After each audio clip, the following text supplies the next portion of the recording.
Folks, thanks for being with us at the last coffee talk of the year. This is the Visual Arts Senior Parents Coffee Talk.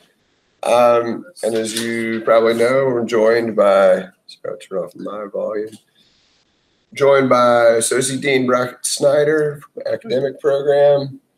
I'm Martin Farrell, Dean of the High School Academic Program. Will Taylor, Assistant Dean of D&P and Director of the High School Visual Arts Program, and Mitzi McNeil, our Office Manager. If you're, hey, and Adrian Blown, Academic and College Counselor and English Teacher. If you're joining us remotely on the YouTube feed, if you have a Gmail account, there's a chat feature that you can access and send us questions that way, or you can email Mitzi directly at mcneil@uncsa.edu. That's MCNEILLM@uncsa.edu. So thank you for being with us today. The focus of this round of talks has been to look sort of toward the rest of this semester, to the end of the year. So we've been fielding questions on graduation, what to expect around that, when do graduation tickets become available, things of that nature. And then on the arts program side, a lot of questions still about portfolio submission, right? College visits. So we're ready to take all of those questions. When we have a lull, and we've already received a few, when we hit a lull in a minute, I'll just talk briefly about graduation, but we can go straight to the questions if you want. Yeah. All right. So the first question is, do art schools tend more toward rolling admissions, or do most let kids know May 1st? And looking over that, art schools, it's all over the map in the sense that there are a lot of very different deadlines. There are some schools that will have rolling admissions. The main thing, especially for conservatories and private institutions, is not the admission deadline per se. I mean, there will be schools that will accept students a little bit later, but the opportunities and scholarships and meeting those deadlines. So making sure that you're applying, but that you're applying within a window of time that you're eligible for scholarships and financial assistance, whether that's need-based or merit-based. So I think in that situation, if there is a specific school like Maryland Institute and College of Art or Rhode Island School of Design, Philadelphia Academy of Fine Art, it would be best to check with that specific school because they're not all the same. Even the deadlines for financial aid, like that's all over the map. So the schools that we have come to visit us in the fall, they give an hour presentation and talk about their deadlines and as far as financial aid and admission. So if there's a specific school and you guys want to, if you want to write back in, or if you want to kind of inquire about that, I'd be kind of happy to talk about that. But it's not a kind of a general answer. The second question, with liberal arts colleges, I think of retention rates and graduation rates as good things to look at in choosing a college. Do the same apply to art schools? What else do you recommend using as measures?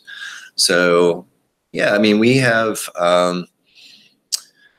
retention rates, graduation rates. I think good measures for choosing a college, ultimately, it's the fit with that student and the school. There are a lot of factors that come into play. And thinking of some schools that have a reputable name, and I guess I don't know who's watching, but I can say that I went to the Pratt Institute for graduate school, and this is the example that I always give. I enjoyed Pratt as a graduate school program, but as an undergraduate program, they had a lot of adjunct faculty, and they had a lot of students that were teaching the foundation classes. And from that, depending on the student, or depending on the class, the having a full-time faculty member there is pretty important. I feel like they're available nonstop. They're kind of invested nonstop in that student experience. And so there are some schools, I would say, how is their faculty kind of composed? Is it full-time faculty? And there's a question down here. I'm thinking kind of ahead of myself at the Art Institute. The majority of faculty at Kansas City are kind of full-time faculty. And so I would get a sense on, as a freshman going into that institution, who's teaching your foundation classes. The connection with not just the faculty, but the connection with the campus and the facilities. There might be a school that's maybe a smaller name, but you have great accommodations and great access to printmaking facilities or photography facilities. Your ability to kind of make work is really important. As far as schools, thinking about location, there are some schools that if your son or daughter wants to go to a four-year art school but doesn't want to be away from home, thinking about Maryland Institute and College of Art would be kind of a good example. On the East Coast, your Virginia Commonwealth University, fairly close by as well, but you're also within, a situation of MICA, like a stone's throw from DC, or you kind of a bus trip to New York. So some people like that aspect of the kind of location, facilities, faculty. Kansas City, again, kind of another popular school for our program. Really great facilities and faculty. It's a conservatory. It also only has an undergraduate program, so it's kind of a smaller student population. Those are all things that intrigue students about that, but they also might not want to be so far away, and as far as the placement geographically in Kansas City. So graduation rates, I think there's another question that comes up as far as like internships that I've seen. That would be one of the important things. Like, what are their alumni doing? What are their students doing after they graduate? Placement in a lot of situations. Obviously you want to graduate college, but after that, like, what is that institution prepared for you? And like, what are the networking opportunities available for you?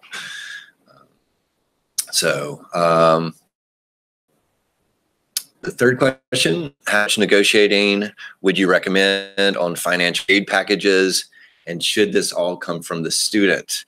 I would say the student being an advocate for themselves is very important. And it also kind of carries a lot of professional weight. It shows the maturity level. I would negotiate until it just goes no further. Keep going back and forth. One of the things that we did really well this year with our second year students entering the Scholastic Arts and Writing competition. Of the regional competition, there were three awards given to, or three nominations for kind of the best work in the show, and we received 2 of those. We also received the best portfolio in the show. We got all of those results about a week and a half ago.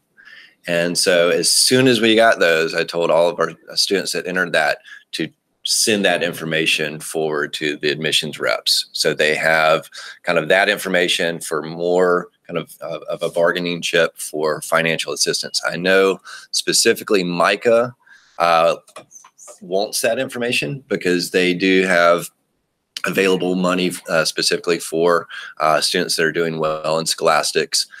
Scholastics also carries a potential, scholarship award if they make it to the national level. As far as negotiating, and I mentioned this in the fall during the parents meeting that we had for seniors during Parents Weekend, but the more offers a student gets, the more negotiating you can kind of have. So for instance, if you are really interested in going to MICA and they give you an offer, and then you get a higher offer from the Art Institute of Chicago, go back to MICA and tell them about that offer and see if they can match it. There are different levels, and each school is slightly different. There are some schools that have a history of kind of giving a second offer, a third offer. It doesn't hurt to just keep asking. I'm trying to, in some situations, as far as those offers are concerned, there's a lot of money that when they're looking at enrollment, they spread that money out to as many different students as possible. So one of the talking points with schools coming in the fall, when they talk to our students, they might say 90% of our incoming class receives financial assistance. They don't say how much financial assistance. So they kind of have a tendency to spread a lot of money out. And in the beginning stages, like if they're accepting students and students haven't committed to that institution yet, they've offered everybody some financial packages. As some students choose other schools, that money becomes available to go back in the pot and give larger offers to students. So the great thing about the student advocating and kind of negotiating is that in most situations when we're thinking about, four-year arts conservatories, whether it's a school that we've invited to our campus or whether it's a school that they've kind of reached out to at National Portfolio Day, that student has had already a one-on-one contact with the admissions representative. And on most situations, that admissions representative is also going to be kind of following through with a financial package. So it is like, it's like networking, but a relationship. So they know the personality of that student. They know the work of that student. They've already had contact with that student. And again, it speaks to their professionalism as far as kind of a young student looking at applying to that institution. Are you, the fourth question, are any of you familiar with NSSE, National Survey of Student Engagement? If so, do art schools have NSSE ratings? I'm not familiar with that. National Survey of Students. Yeah. I don't know if there's anything good arts. Yeah. So sorry. There is a link here. Google Forbes site. College ratings for NSSE. Art schools have ratings. There are, as far as rankings for art schools and accreditations for art schools, something I could speak to. The U.S. News and World Report kind of does a ranking of art schools. That's mostly kind of based off their graduate programs, though. So I guess we'll skip through that one. Can I go back to the representative piece? What's that? Go back to the representative piece? Yes, yeah. So if they are looking into a school, but they haven't had a contact with a representative, Right. what do you suggest that they do to try to find someone that might advocate for them, or some, if they're looking at other schools that weren't at the portfolio days or that kind of thing? Right. I would reach out to them. And I was looking at the deadlines. I guess most of the portfolio days have passed. I mean, we have the one in North Carolina that's in Charlotte, but they're also kind of throughout the country. And I believe most of them end in January, but I would make a direct call to admissions and say, I'm interested in applying. I'm a student at University of North Carolina School of the Arts and the Visual Arts High School program. In some situations, come to visit us, their representatives are broken up by region. So depending on the institution that you're reaching out to, they might kind of put you in touch with, a very specific person. It's always, I feel like, being a parent myself, like sometimes also just starting at the top. Like, so if there's a director of admissions, contacting them first, as opposed, trying to get in touch with them first. And again, that's going to be kind of relative to the school. Some of that, thinking about certain campuses, Micah has had the same representative for a number of years, or if they keep sending the same representative back that's in that position. Other schools, there's a kind of a shorter turnover. Like, it might not be broken up into regions. So, and then there again, it's like bit by bit, like the admissions representatives at certain institutions play more of a role in connecting that student with financial aid, and then some admissions representatives only kind of deal with admission and then turn you over to financial aid. So I think it depends. Do you know of a specific school per se? Well, she has 5 schools Okay. that she's applied to or applying to. So, and we only know representatives from 2 of them. Okay. So, but one is also international. Okay. So she's looking at Sheridan College in Toronto, in Right. Canada. Right. And then Laguna and CCA Right. in California. Yeah. And then SVA and Micah. Right. Okay. So I would imagine, well, Micah came to our campus, and then SVA was probably maybe at Portfolio Review. She's met SVA Yeah. and Micah. Yeah. And then she went to CCA, which is the California College of the Arts in San Right. Francisco, for Right. summer program. Okay. So Right. she has a connection there. Yeah.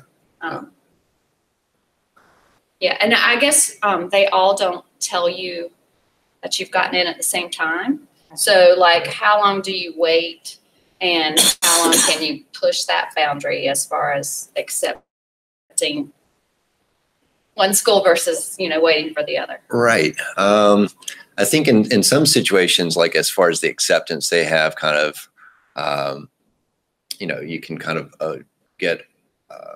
apply early and kind of get early notification. If you accept that, in some situations it's binding, it's not binding. I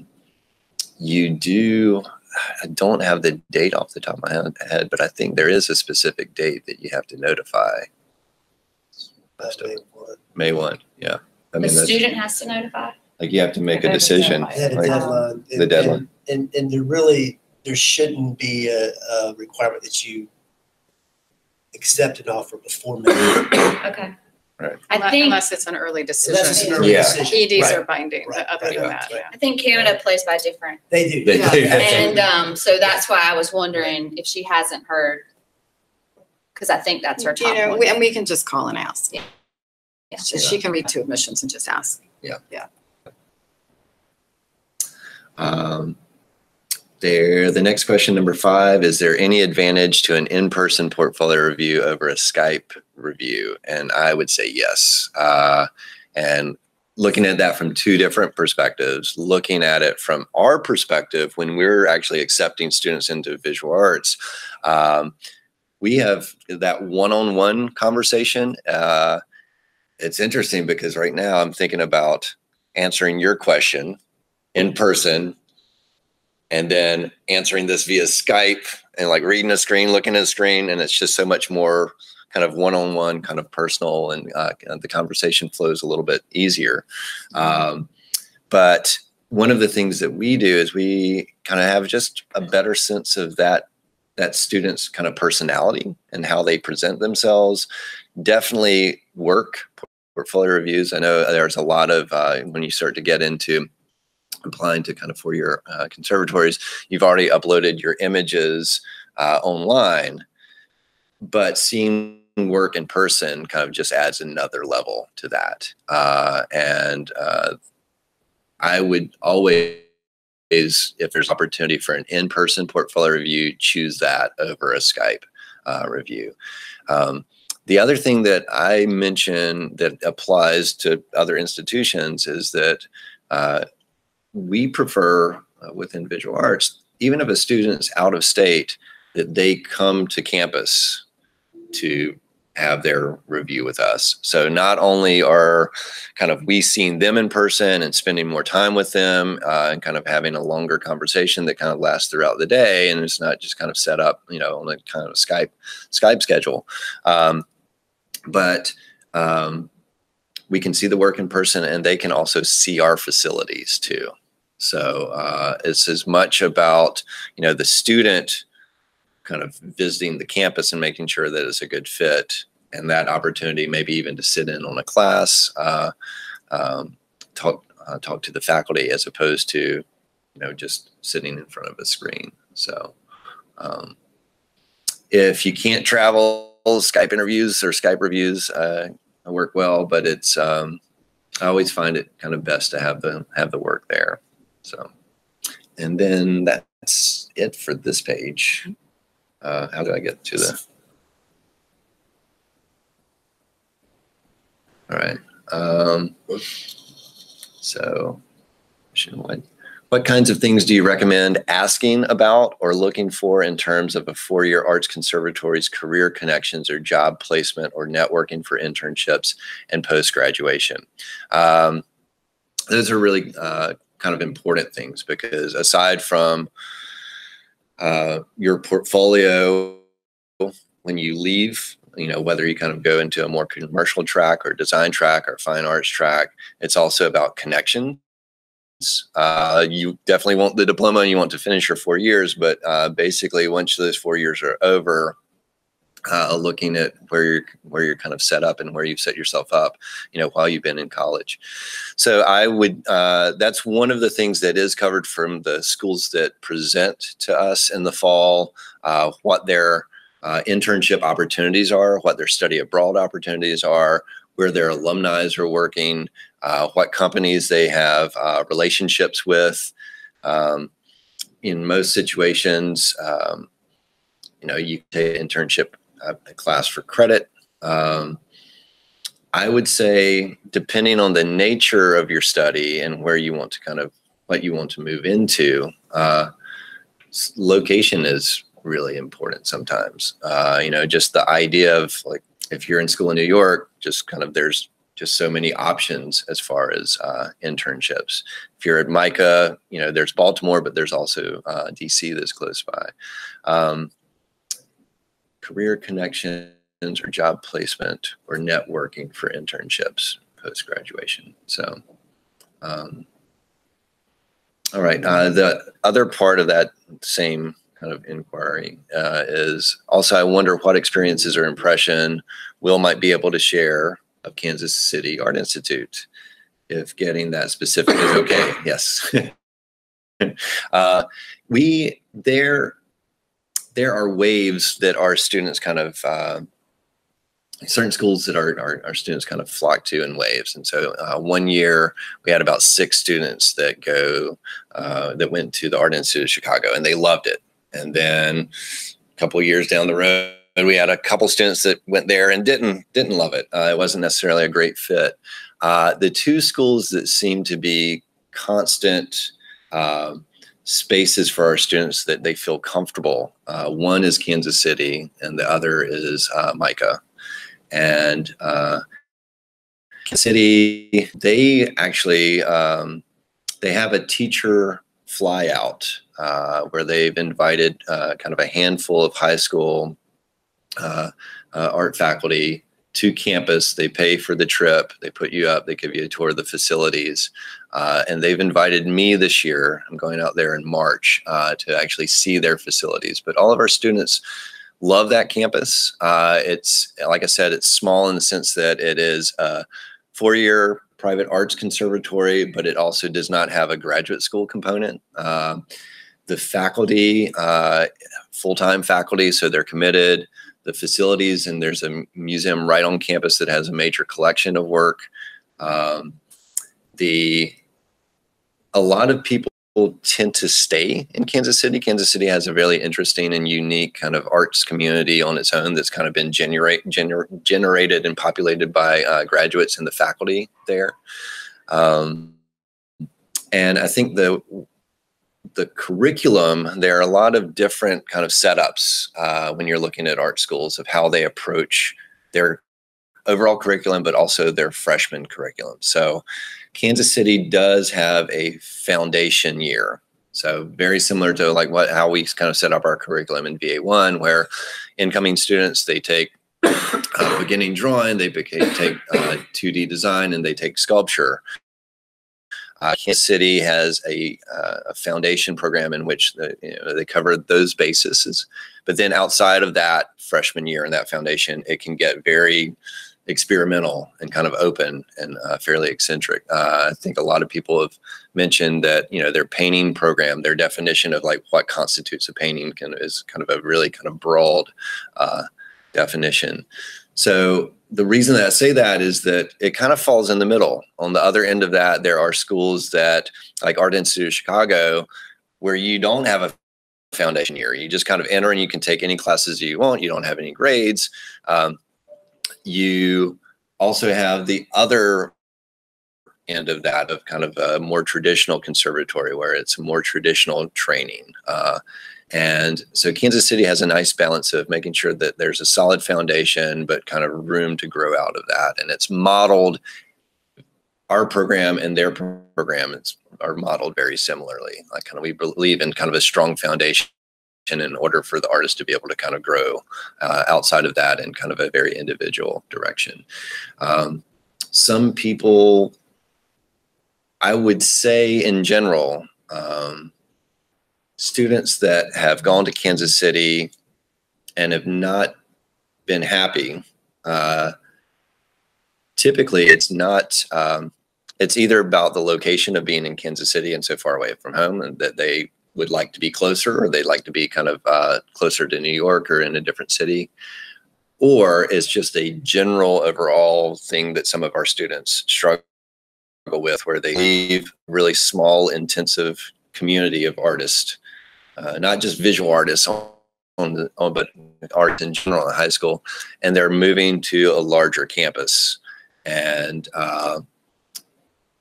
since it's a larger kind of a group of students, maybe they don't have that kind of sense of community yet. The application pool is kind of larger, the enrollment pool is larger, so there are some students that might not be on the same level as they are, or that they're accustomed to. And so it's just a major kind of transitional issue of moving from UNCSA to kind of a larger undergraduate conservatory. So I wouldn't say that I haven't heard in my 15 years of teaching here that any issues with Kansas City as far as, the facilities or kind of, anything outside of those two reasons, why students would not be happy there. So that's the last question I have. I don't know if something else came in or.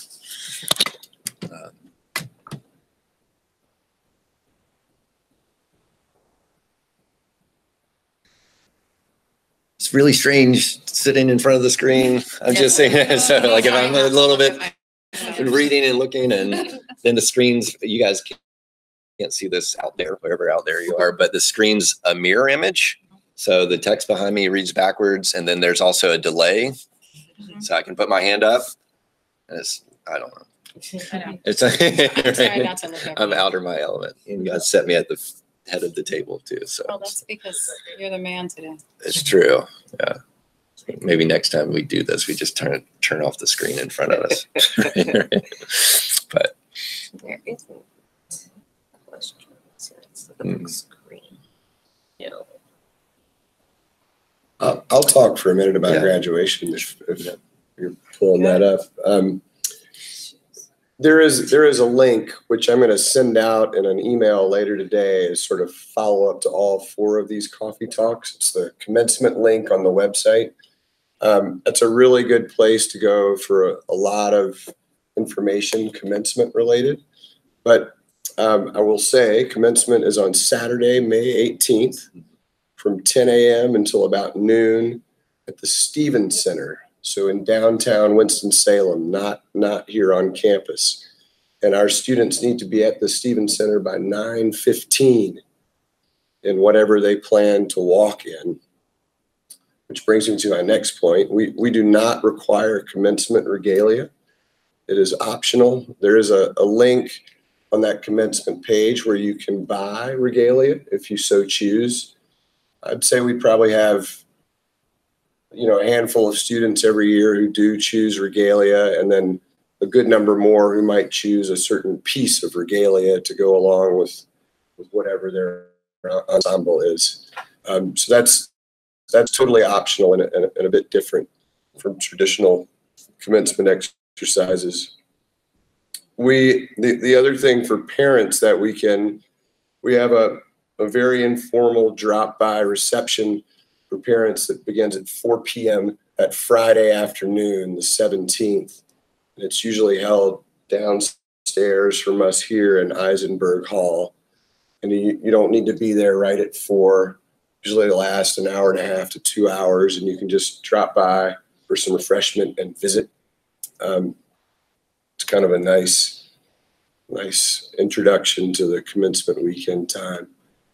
And then the last piece of information, actually that's not true. I'm going to state 2 more pieces.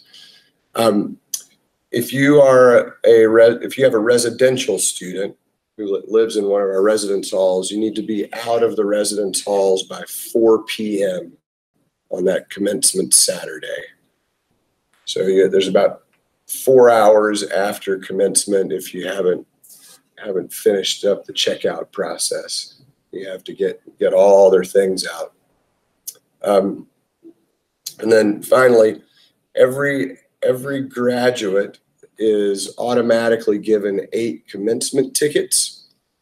The commencement form to request those becomes available on February 8th.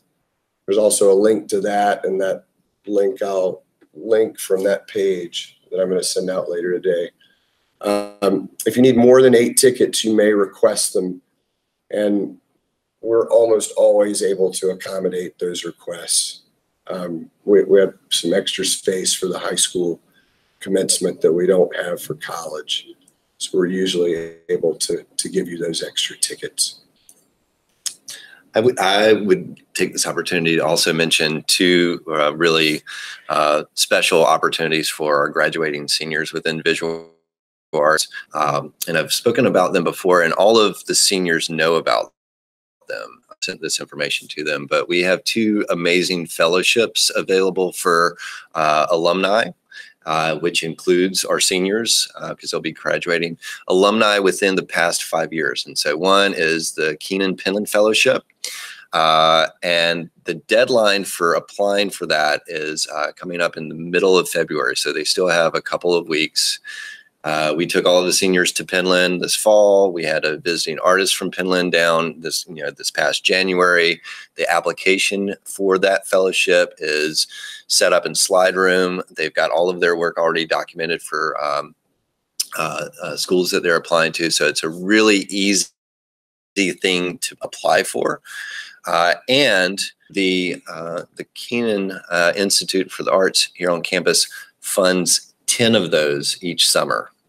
So it is fully kind of paid for, room and board, tuition, meals, basically even a stipend for materials. The only requirement is that you go to the gorgeous mountains of North Carolina, Penland School of the Crafts, for 2 weeks, and you have complete access to their studio for the class that you're taking 24/7. It's a really special opportunity. About, like, if you were to do that out of pocket, it'd be about $4,000 that you would be forking over. And this year, especially for Penland and especially for the seniors, I would strongly recommend applying because it is the last year of that fellowship. The funding for that ran out a few years back, and we rewrote another grant to get up for 3 more years, but it does not look like that opportunity will exist next year. We also have a fellowship through OXBOW, OX-BOW, which is another residency program in Michigan. They are affiliated and do a lot of work with Art Institute of Chicago. That fellowship is modeled in the same way as our Penland Fellowship because it was started by an alum of our program, Israel Davis. and it is called the Fun for Life Scholarship. It is specific to alumni from our visual arts program within the past 5 years, again, kind of including high school seniors. They don't award as many because it's a smaller, a set of money kind of set aside, but they do have kind of a history of like past, we set that up maybe 3-4 years ago, and they typically try to award 3 fellowships per summer. And you can apply for both. Like a senior could apply for both, and you get to choose which session you attend.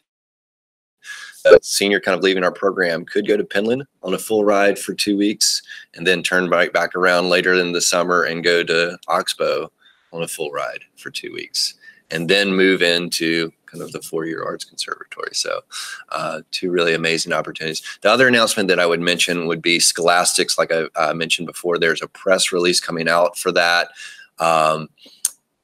Aside from students that receive those awards kind of advocating for more money from the schools that they're applying to, I'm driving the Silver and Gold Key Award winners works to Wilson, North Carolina, Sunday.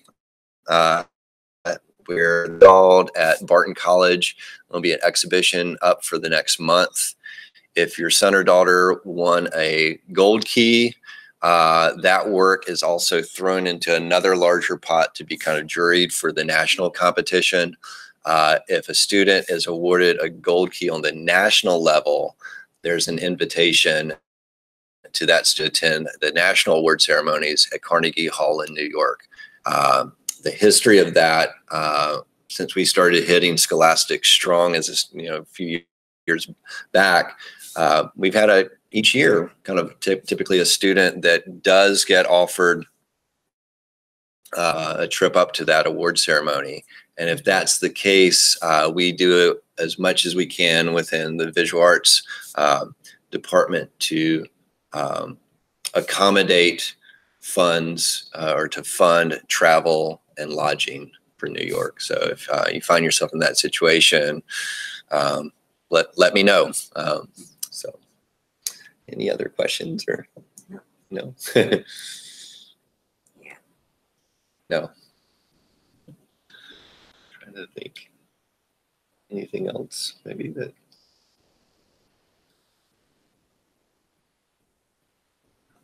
I'll just speak a little bit about, we're starting to hear from students about where they've been accepted. Right. And as a program, that information is really important to us. And we do have a plan for collecting that through working with our students.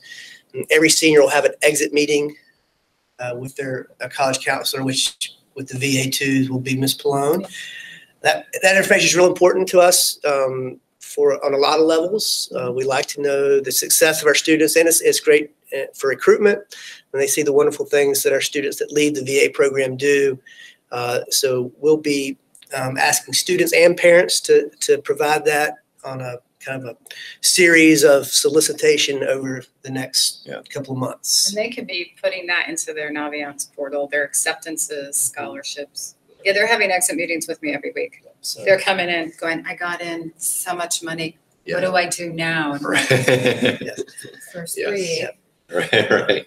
And ask for more money. And ask for more money. Right. And in some cases, wait a minute Yeah. and see what else you get and then ask for more money. Right. And I think for some of them, they don't know how, and that's easy. I mean, we talk about how to do that.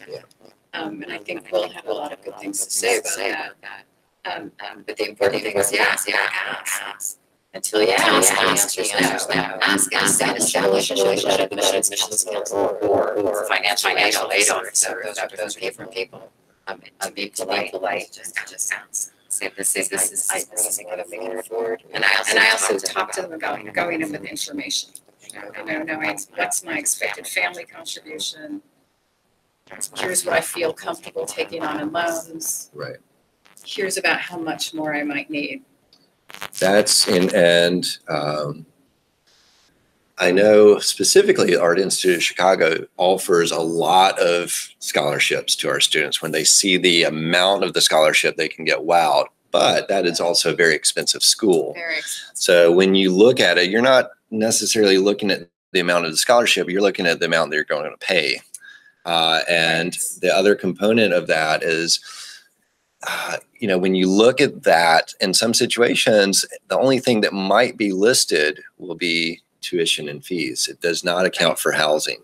And so you have to throw that into the mix as well. And I'll forward, I sent Yeah. all the seniors a little note about financial aid, and I sent them some links about how to read the financial aid letter.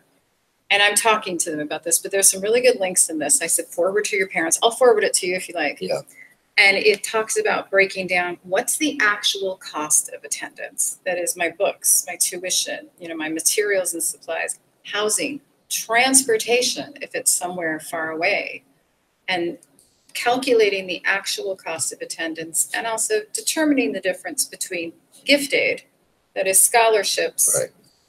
free money, versus loans, determining whether these are one-time monies or whether it is for all 4 years. Are they renewable? Do the amounts increase with subsequent years? All of our kids who got into SAIC got that presidential scholarship, Right. which does increase for senior year, and it is 4 years and it's renewable. It's a tiny percentage Yeah. of the overall cost. Yeah. And then, there's the whole loan thing, but it's important to kind of sit down with an adult and look at those letters and figure out what's your actual cost of attendance. What do I have here? And that way they can go into that discussion with the financial aid officer with a little more information. Yeah.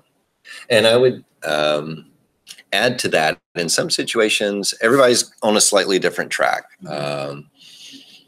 If you can get the cost of that institution down to what you would typically pay for an in-state school, Right. that's great.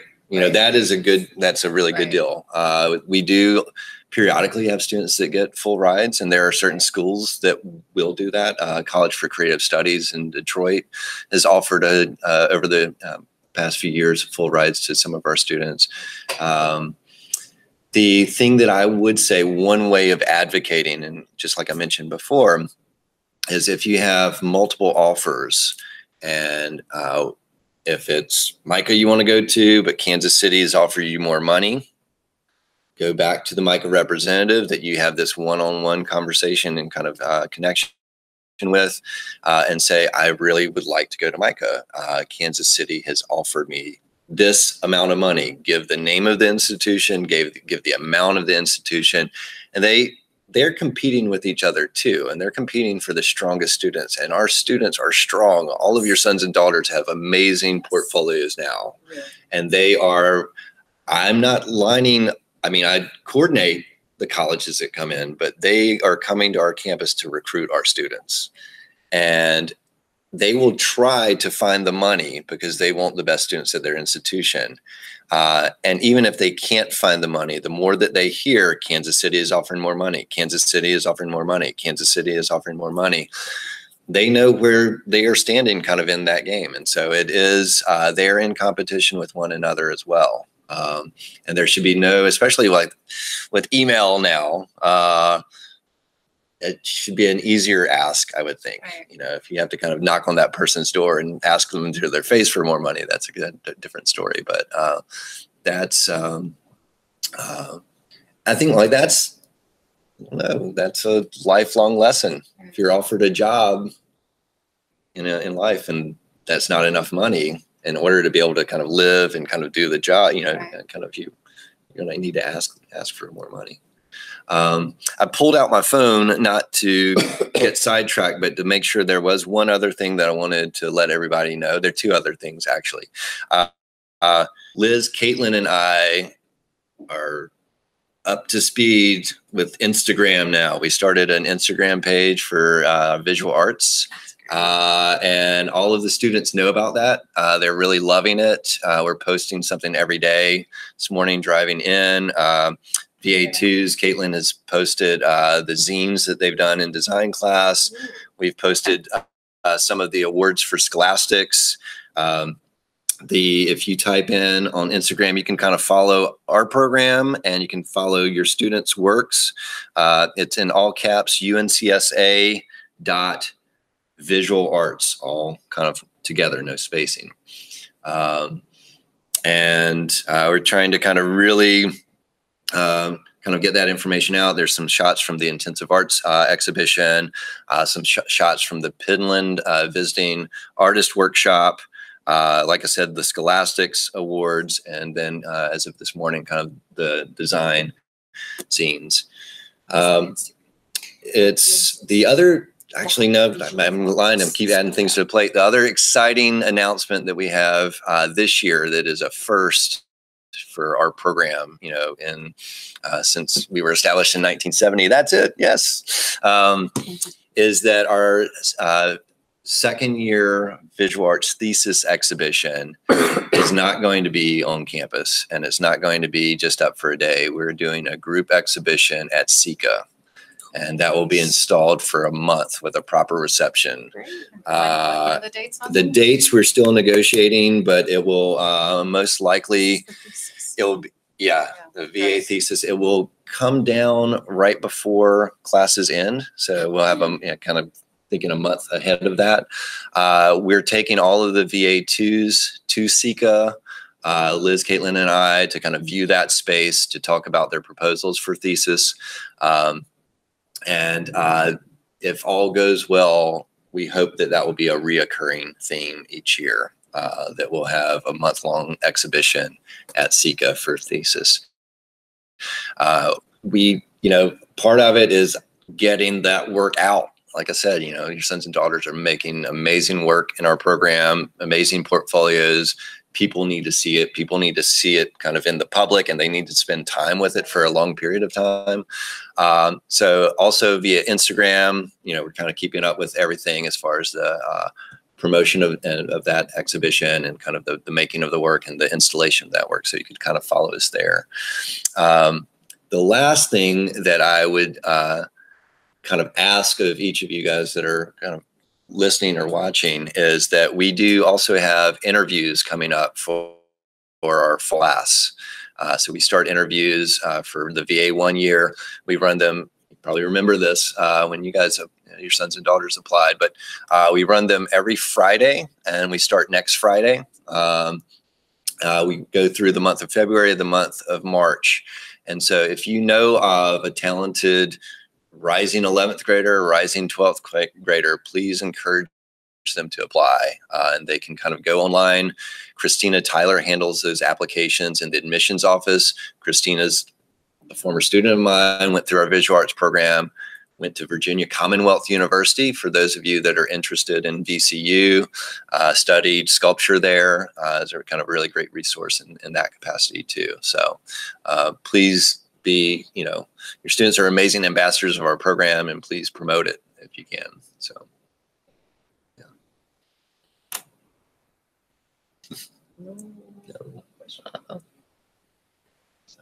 No more. We did end a couple of them early. We don't need to sit in silence. If we're at the end of questions, we'll maybe wait 1 or 2 more minutes and see if something comes through.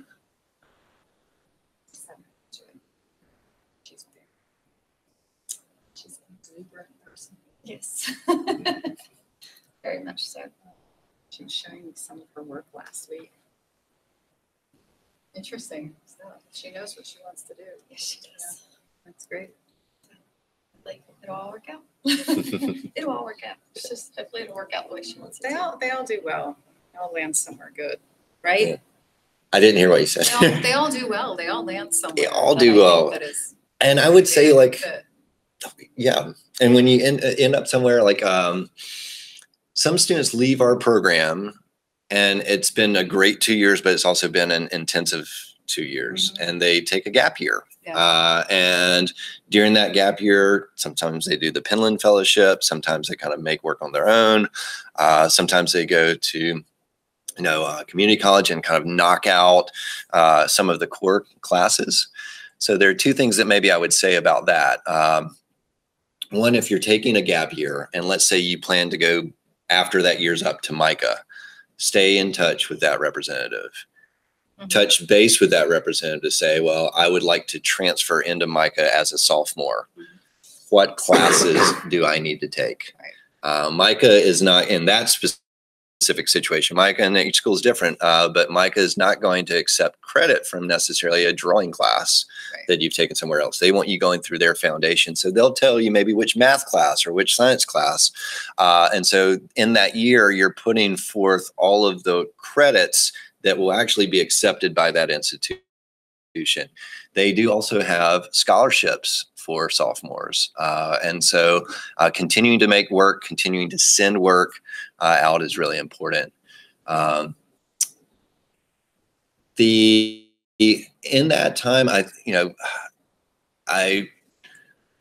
Hunter Schaefer, who went through our visual arts program, amazing young artist and activist.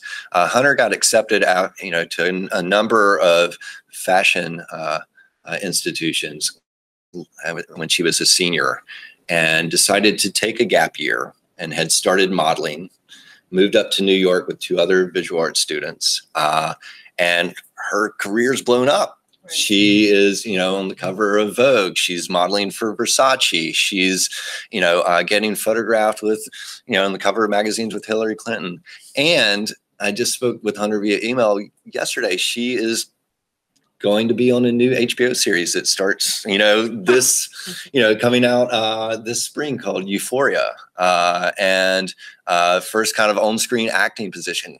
And that's like 2 years out of our visual arts program without going to college. And it's not that that's not on the table, but leaving this program, I think your sons and daughters are going to be prepared, overly prepared, so prepared for the freshman experience, because they've already lived on the college campus. Right. They've juggled kind of the curriculum as far as arts and academics. They've made amazing work while they're here. They've got the work ethic. They've got the foundation. And if they don't end up, or they take a gap year, they still have all of that and can kind of put it to different use and different purpose. So gap year is not always a bad option. No, so not at all. Yeah. So. Thank you. Cool. Thank Thanks. you. Great. Have a great weekend. Thanks. Cool.